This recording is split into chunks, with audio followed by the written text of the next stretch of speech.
आप कितने भी अच्छा एनिमेशन देख लो फिर भी शायद आपको ये समझ नहीं आएगा कि हमें चांद की हमेशा एक ही साइड क्यों दिखाई देती है।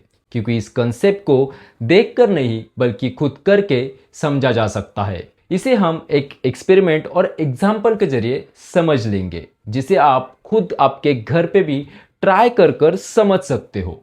तो आइए इस एक्सपेरिमेंट के जरिए मून के उस कंसेप्ट को समझ लेते हैं कि मून की हमें हमेशा एक ही साइड क्यों दिखाई देते हैं। तो उसको समझने के लिए यहाँ पे मैंने एक ब्लैक बॉक्स लिया है जिसे हम अर्थ कंसिडर करेंगे, और मेरे पास एक जो लाइट है, ये जो लाइट है इसे हम कंसिडर करेंगे एज अ मून। मून का कंसेप्ट क्या है? मून अपने एक्सिस में घूमते घूमते अर्थ का भी चक्कर लगाता है, लेकिन जब वो अर्थ का चक्कर जिस स्पीड से लगाता है उतनी स्पीड से वो अपने एक्सिस में यानी कि खुद के अराउंड भी घूमता रहता है, जिसके कारण हमें मून की हमेशा एक ही साइड दिखाई देती है। इस कंसेप्ट को समझने के लिए सबसे पहले हम ये कंसिडर करते हैं कि मून जो है वो अपने एक्सिस में यानी कि अपने खुद के अराउंड नहीं घूम रहा, सिर्फ वो अर्थ का ही चक्कर लगा रहे। ये कंसेप्ट पहले समझ लेते हैं, उसके बाद मून का रियल कंसेप्ट समझ लेंगे ताकि आपको समझने में आसानी हो। तो सबसे पहले देख लीजिए, ये जो लाइट वाली साइड है वो मून की वो साइड है जो हमें दिखाई देती है। ओके, तो अब हम कंसिडर करने वाले हैं कि जो मून जो है वो अपने एक्सिस पे नहीं घूमेगा, सिर्फ वो अर्थ के अराउंड घूमेगा। ये हमारी अर्थ है, ये हमारा मून है। तो अब देखिए, ये अपने एक्सिस पे नहीं घूमेगा, तो तब क्या होगा? मून की दोनों साइड जो फ्रंट साइड है और बैक साइड है जो हमें दिखाई नहीं दे रही है, वो भी हमें दिखाई देगी, यानी कि अर्थ की साइड आ जाएगी, जिसके कारण अर्थ पे हम हैं तो हमें भी दिखाई देगी।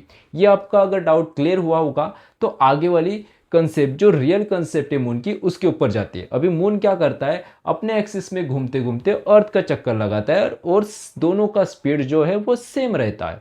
तो अब क्या करते हैं?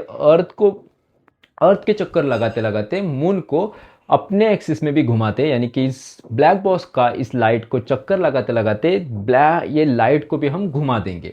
तो देखो, यहाँ से हम स्टार्ट करेंगे तो ये लाइट का हर बार जो लाइट वाला फेस है वो हमेशा अर्थ की तरफ लगेगा, क्योंकि ये अपने एक्सिस में घूम रही है।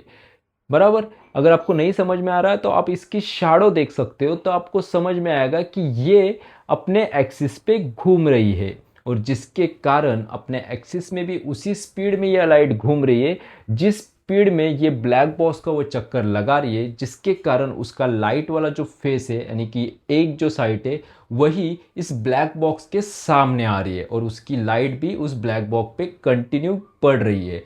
और वही सेम कंसेप्ट मून भी अपनाता है। आशा करता हूँ इस एक्सपेरिमेंट से आपका ये डाउट क्लियर हुआ होगा कि मून की हमें एक ही साइड क्यों दिखाई देती है। अगर अब भी आपका डाउट क्लियर नहीं हुआ होगा तो आप भी आपके घर में एक एक्सपेरिमेंट करके देख सकते हैं। आपको सिर्फ एक चेयर लेनी है और आप खुद उसका चक्कर लगाओगे चारों तरफ, लेकिन ट्राई करना आपका जो फेस है हमेशा वो चेयर के तरफ रहे, जिसके कारण आप देखोगे कि आप आपके अराउंड भी यानी कि आपके एक्सिस में भी घूम रहे हो और वो चेयर का भी चक्कर लगा रहे हो, और वही कंसेप्ट जो मून है वो भी अपनाता है।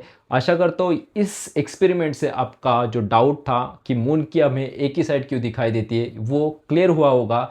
अगर वीडियो अच्छी लगी तो वीडियो को लाइक कर लीजिए, और ऐसे इंटरेस्टिंग स्पेस फैक्ट के लिए हमें फॉलो ज़रूर कर लीजिए।